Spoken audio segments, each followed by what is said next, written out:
Et si la moralité, telle qu'on l'imagine, avait en fait très peu à voir avec le fonctionnement réel du pouvoir? Hmm. Et si, pour sauver un État, il fallait prendre des décisions qui, personnellement, nous répugneraient? C'est une question centrale. Aujourd'hui, on s'attaque à un monument. Un des livres les plus sulfureux jamais écrits, Le Prince de Nicolas Machiavel. Absolument. Une œuvre lue en secret par les puissants depuis 500 ans, saluée pour son honnêteté brutale et, bien sûr, condamnée pour son cynisme. Et il faut tout de suite, je pense, désamorcer un cliché. Ah oui, On présente souvent ce livre comme un manuel pour tyrans, un guide pour être méchant. c'est l'image qu'on en a. Mais si on s'arrête là, on passe à côté de l'essentiel. Ce n'est pas un livre sur le mal, c'est un livre sur la réalité du pouvoir. Une réalité souvent déplaisante. Exactement.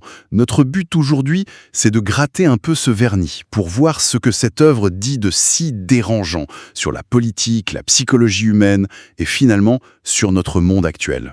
Pour comprendre cette réalité, il faut revenir à celle de Machiavel.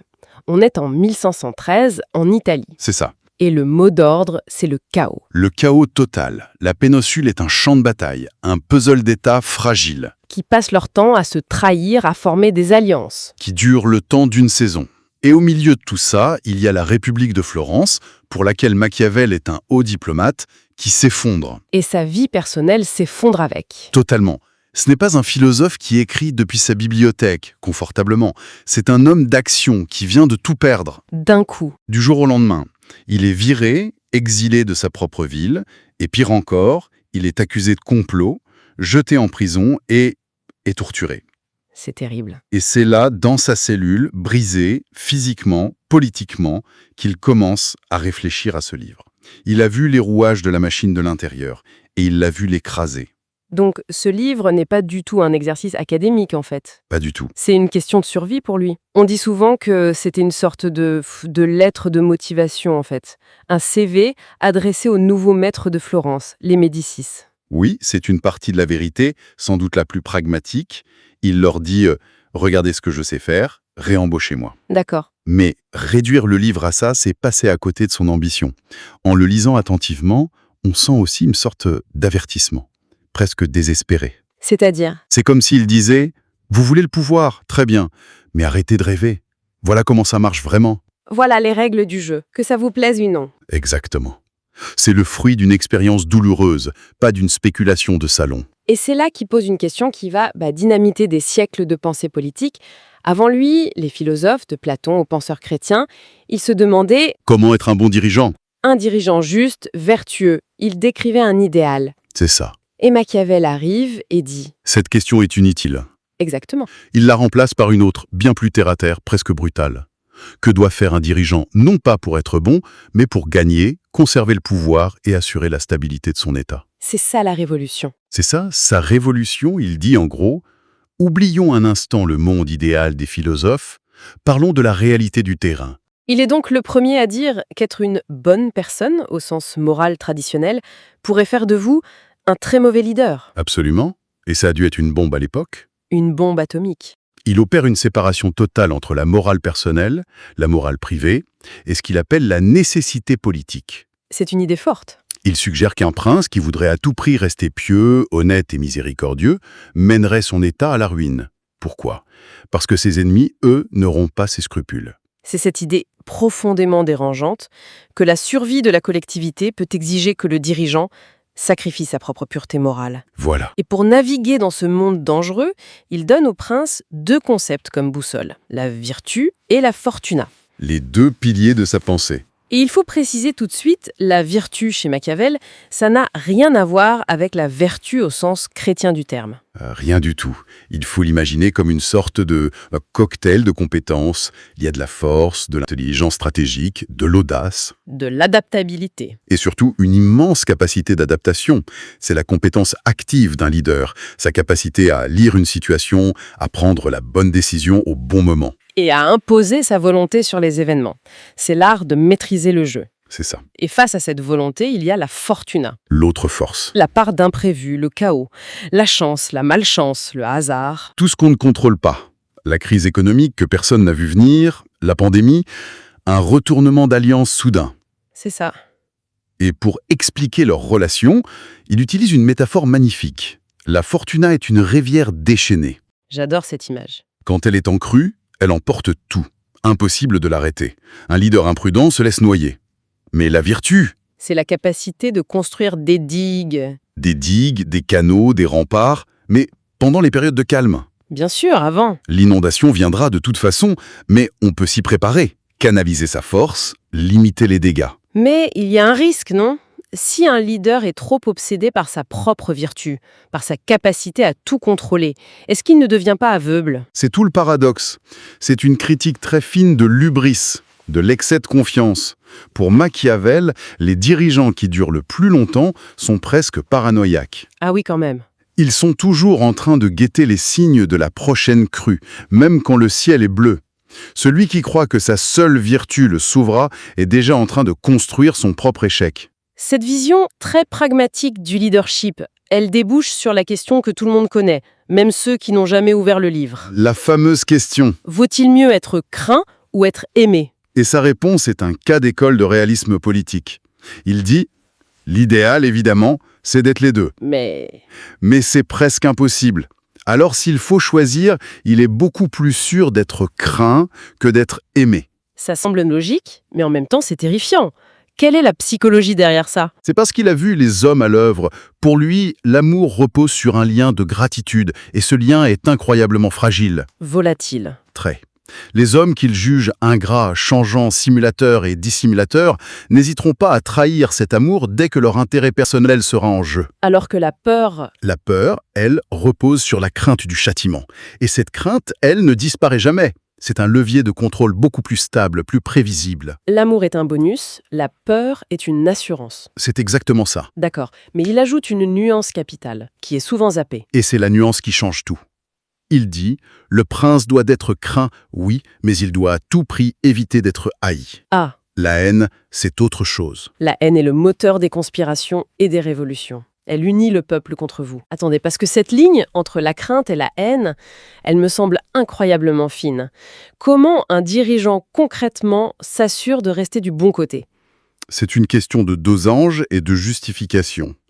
Pour Machiavel, la cruauté, pour être efficace et ne pas engendrer la haine, doit être, Chirurgical. j'aime le terme, C'est-à-dire qu'elle doit être utilisée rarement, rapidement, et si possible d'être perçue par le peuple comme une nécessité pour le bien commun, pas comme un caprice de tyran. donc une exécution publique, pour faire un exemple, peut asseoir la crainte. Alors qu'une série de purges arbitraires va créer la haine et l'instabilité. C'est tout l'art du prince.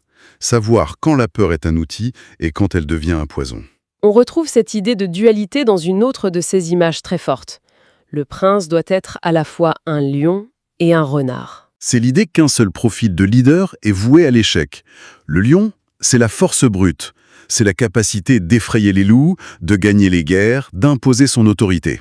Mais le lion seul est un peu bête. Il fonce tête baissée et ne voit pas les pièges. C'est ça. Et c'est là qu'arrive le renard. Le renard, Lui, il est rusé. Il ne peut pas se défendre contre les loups, mais il sait reconnaître les pièges, il maîtrise la tromperie, la diplomatie, l'art de la négociation. il faut les deux. Un prince qui ne serait que renard manquerait de crédibilité. Un prince qui ne serait que lion finirait par se faire piéger.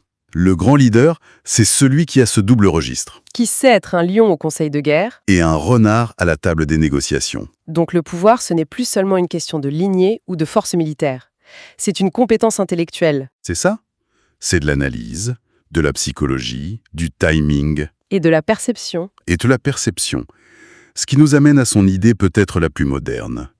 La distinction entre ce que le prince est et ce qu'il paraît être. C'est le grand théâtre du pouvoir. C'est-à-dire qu'il doit mentir en permanence. Ça semble incroyablement cynique. C'est plus subtil. Il ne dit pas que la vertu est inutile. Il dit qu'un prince n'a pas besoin de posséder réellement toutes les qualités, la pitié, la foi, l'intégrité. En revanche, En revanche, il est absolument indispensable qu'il paraisse les avoir. Pourquoi? Parce que la majorité des gens jugent sur les apparences, sur l'image projetée. c'est l'idée qu'un politicien peut se faire photographier en famille le week-end pour projeter une image de stabilité. Tout en négociant des accords impitoyables en coulisses le lundi. Machiavel a compris ça 500 ans avant Instagram. Il a compris que la politique est une performance. Le prince doit être un maître de la communication, capable de projeter une image de vertu, tout en se gardant la possibilité d'agir de manière contraire si la nécessité l'exige. Ce qui nous ramène à la question centrale. Machiavel est-il immoral? On lui colle sans cesse cette phrase. La fin justifie les moyens. Et le plus drôle, c'est qu'il ne l'a jamais écrite. Jamais. Jamais. C'est une caricature qui arrange beaucoup de monde. Ce que Machiavel fait, ce n'est pas de donner une permission, c'est d'exposer un fait, une vérité qu'il juge tragique. Laquelle? Que dans l'arène politique, la morale et l'efficacité entrent souvent en conflit. Pour sauver l'État, il faudra parfois mentir, trahir, voire être cruel. Il dit que la politique, par nature, oblige à avoir les mains sales. D'accord, mais en décrivant tout ça de manière aussi clinique, aussi neutre, est-ce qu'il ne l'approuve pas implicitement? Est-ce qu'il ne donne pas un argumentaire au tyran? C'est le grand débat depuis 500 ans. On peut le voir comme ça, mais on peut aussi le voir comme un médecin qui décrit le fonctionnement d'une maladie sans porter de jugement moral. Il ne dit pas « soyez méchant ». Non.